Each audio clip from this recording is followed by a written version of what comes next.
What's going on, Yan Nation? Welcome back to the arcade for a very special Cyberpunk trailer analysis. If you guys have been with the channel for a while, you'll know that these are some of my favorite videos to make, and I essentially go frame by frame through the trailer and pick apart every little detail I can. Now there are some lifepath spoilers here just in case you haven't watched the Night City Wire or haven't listened to recent previews, but they are pretty minor. Without further ado, let's get started. The gig trailer opens up with Night City as the sun is starting to set. The density of the world is apparent, as is the consistent traffic. The standout things here to mention are the advertisements. We have one for Network News 54, a major media corp whose history and morals are dodgy to say the least. Now we've learned a lot about genital customization lately, and if you haven't, check out my last video. And with that being said, we have Mr. Stud version 3, an updated penis cybernetic ported straight from the source material. The slogan here is all night every night and she'll never know. WW seems to be a lewd flick or sexual braindance. We have Soft Sis likely in charge of making electronics and mechanical products because we actually have seen them in the 48-minute demo with their logo slapped across a box of wiring. Japanese security megacorporation Arasaka is spotted in the background, but we'll see more on them a little bit later. On the far left, we have a couple of food vendors or food products in Night City. An arrow's up and a cargo hover vehicle fly above. At 4 seconds into the trailer, we have what appears to be Japantown, just based on the samurai signs as well as the logo for the resident gang, the Tiger Claws. These are a vicious gang backed by Arasaka who utilize katanas and blades and love fast sports bikes. At the top, we have an ad for Fervid, which we saw in the deep dive analysis. If you remember that one, it was two men intertwined, and Fervid means intensely enthusiastic or passionate. We have an advertisement for Kuroshi Optics next to an advertisement for Wet Dream, again likely a sexual movie or braindance. Jacked and Coke is obviously a play on Jack and Coke, and really could be a gym just as much as it could be a bar. We have an ad for Tengu, and yes, there's an emoji based on this. Tengu in Japanese means heavenly dog or heavenly sentinel, and is a legendary creature found in Japanese folktales. At 6 seconds into the gig trailer, we have our first look at the Lizzy's bar, which is inhabited by the Moxes, a gang that protects sex workers from abuse. We see some graffiti in the form of the words Lizzy Jizzy, and yes, this gang seems to have some sort of fascination with Lizzy Wizzy, a mega pop star in Night City played by Grimes.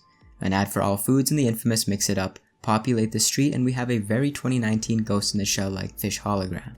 At 8 seconds in, we have Jackie walking past some security detectors and cameras. There's an ad for a Tainted Overlord concert on May 27, 2076. The Latin underneath Libertum Arbitrium means free will. The man on the right strikes me as Elvis from the side profile. Poser gangs were a big part of the 2020 lore, with gangs modeling themselves after famous celebrities, so maybe this is carried over into the future. There's also an ad for the movie In Vitro Homicide, which can be seen later, as well as in real-life CDPR events. Continuing into the next shot, we have an ad for Below Deck on the far left. This is a club in Night City in a former aquarium, where we've seen the Spider-Bot in past trailers as well as concept art. Sasha Devon, the 3 Mouths 1 Desire braindance ad, makes a return, as does Decker Tanaka and Rogers, a shipping conglomerate in Night City. We have a peep show ad at the top as well as the Second Amendment's weapon vendor. Barely Illegal illuminates a potential red light district, and moving down we have some more recent ads. We have an ad for what seems to be a movie about Jesus in the same vein as Passion of the Christ, which reappears later a couple times with different art, as well as Kendachi, a weapons manufacturer we haven't heard anything about.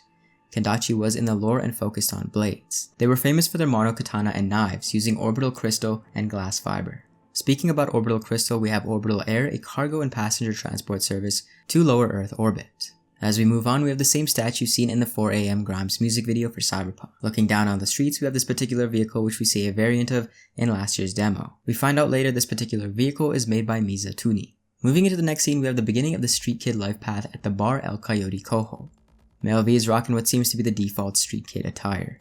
On the left, we have some papers we saw in the E3 2018 demo about a Valentino foray in Pacifica leaving 17 dead and 42 wounded, as well as a story about corporate mogul Antonio Lucchesi dead at 116. He was the former CEO of Armatech Lucchesi, which was renamed to Miltech Armaments later in his life. As V cracks his nose, we pan to Pepe, a man from the street kid story who has a debt you have to wipe, as well as a big Valentino's logo implying this is an area within their turf. It's 120 degrees outside, and there's a text from Silver Fox saying, "As you wish." In the next scene, we see what's probably my favorite car so far. We have an ad for Cirrus Cola, which is again like Nicola and a health regen booster. We have a pawn shop where you may be able to sell your items, and we have an ad for Avante, although it's really hard to denote what it's trying to sell. NC77 is on the license plate.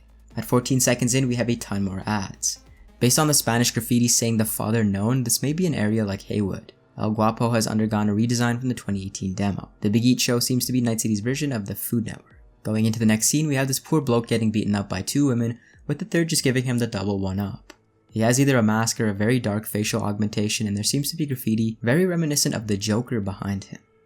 At 16 seconds, we're welcomed to the Afterlife bar led by Jackie. This is a bar where fixers and edgerunners meet.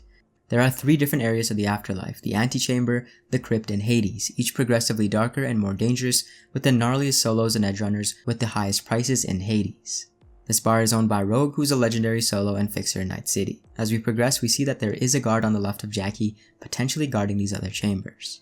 When it comes to Rogue, I'll dive more into what that means in the 25-minute gameplay analysis. In the back, we have highly augmented individuals and a guy with just as much bling as Jackie, potentially meaning he's a Valentino. At 19 seconds in, we have a braindance bar, likely the Lizzy's bar previously seen due to their logo in the back. There are a ton of people using braindance headsets known as Reets for sexual purposes.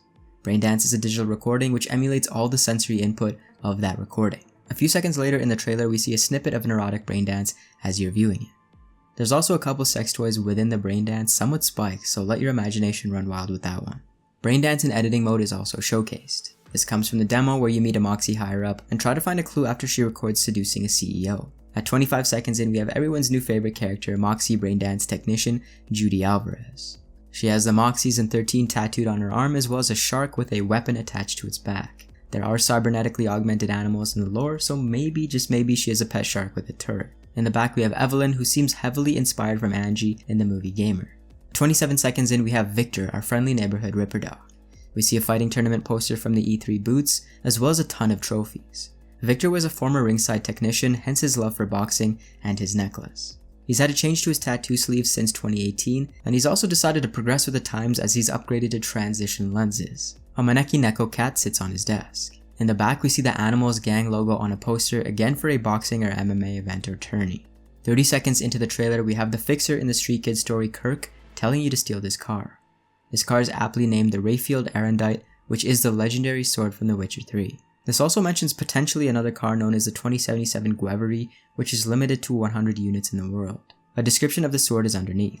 It seems like you can lease this car on the left, but it's definitely gonna cost you. Corpos don't seem to be too kind to your wallet.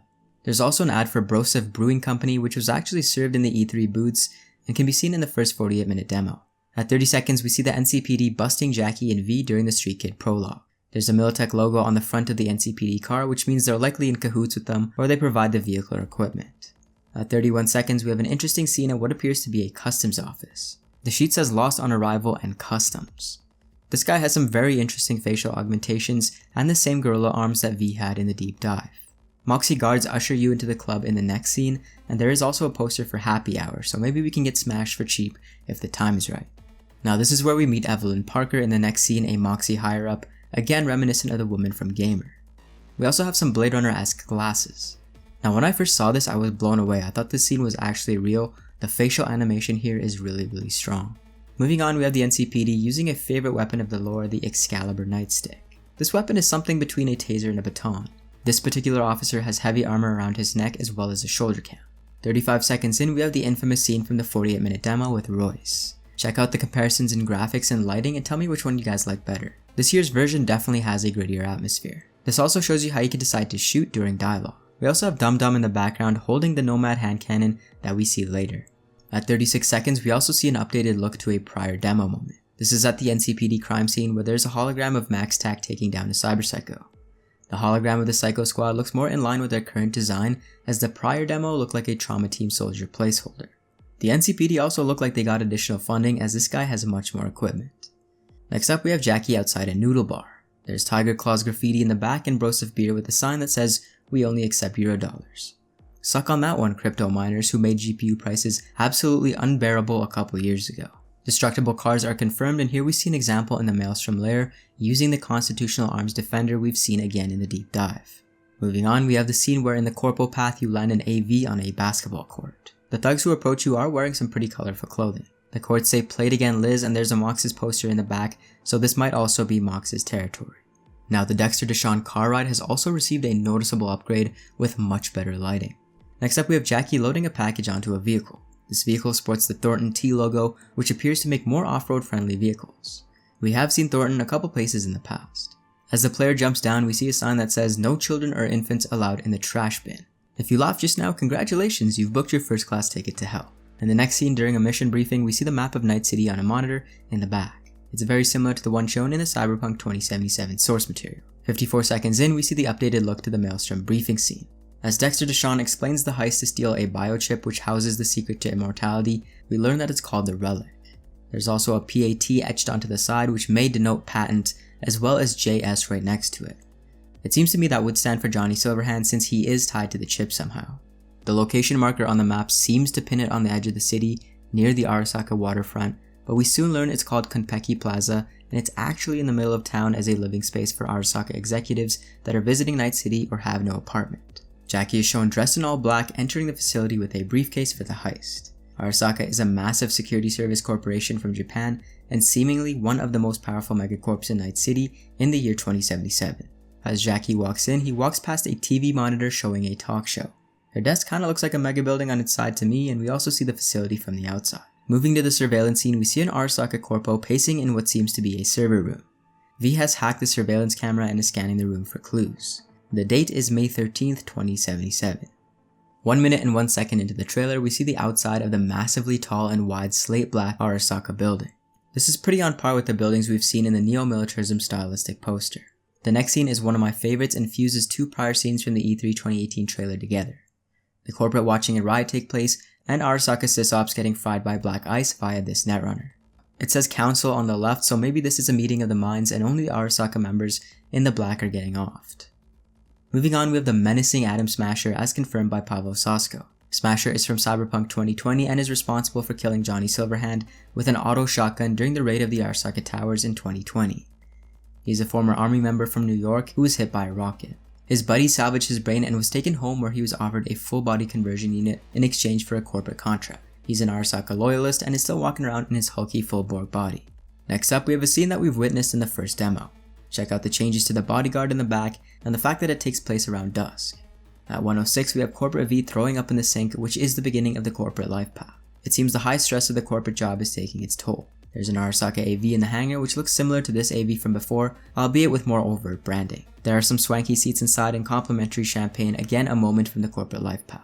Moving on, we have a scene where an Arasaka higher-up gives you some eddies to hunt down a competitor. This is our first good look at Eurodollars or eddies.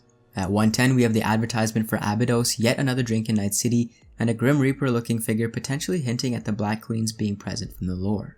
As we pan to the right, we see Dandelion Cocktails, a vendor that we haven't seen before. Back into the AV and we have an ad for Moore Body Without Limits. This is formerly Zeta Tech's slogan and looks to be a cybernetics company. Their advertisement may also be a subtle Akira Easter egg. Arasaka also has an ad on the bottom in a similar style to this one. Moving right along here, we have the scene where we have to administer the air hypo to Sandra Dorset from the 48 minutes. Check out the side-by-side to see the updated visuals. Another one of my favorite scenes comes at 1:14 inside some sort of club. The player reaches for a chip in what seems to be the corporate path to give to the two men on the side. They may be Arasaka employees as they are dressed in black, and the player seems to be under the influence of something judging by the blurry fringes on the screen.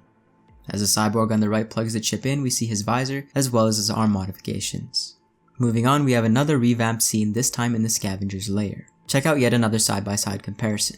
As the trailer veers into the gameplay segment, we see the in-game variant of the elevator scene as we approach the scavs.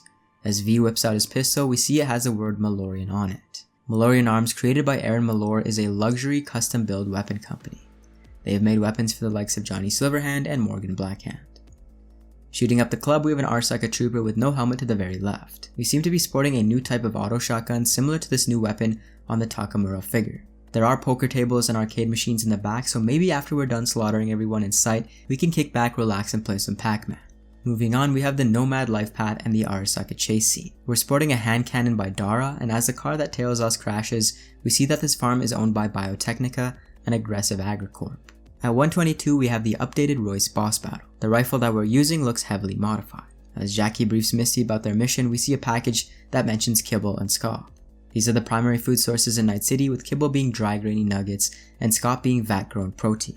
Now Misty also resembles Pris from Blade Runner, which we have mentioned in the past. At 1:24, we dismember an Arasaka heavy with a budget arms shotgun. Budget arms makes cheap, disposable weaponry.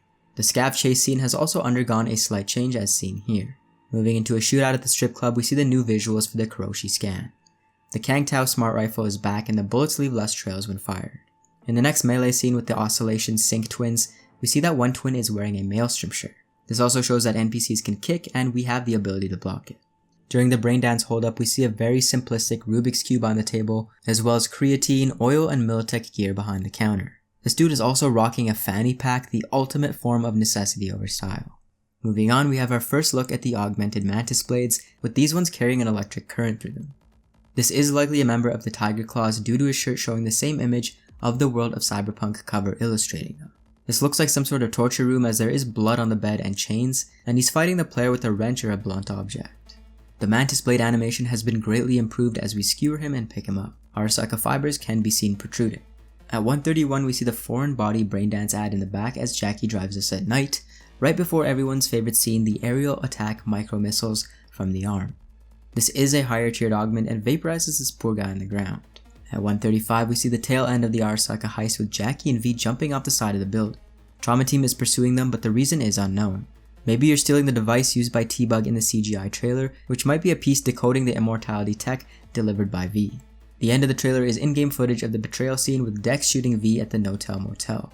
The silverhand immortality chip seems to save him from death as V awakens to see Johnny in the very same room. Going back to the CGI trailer, this seems to suggest that the junkyard scene is not canon. Well, there you guys have it, my in-depth analysis of the trailer. As always, for more Cyberpunk content, join Neon Nation by subscribing to the Neon Arcade.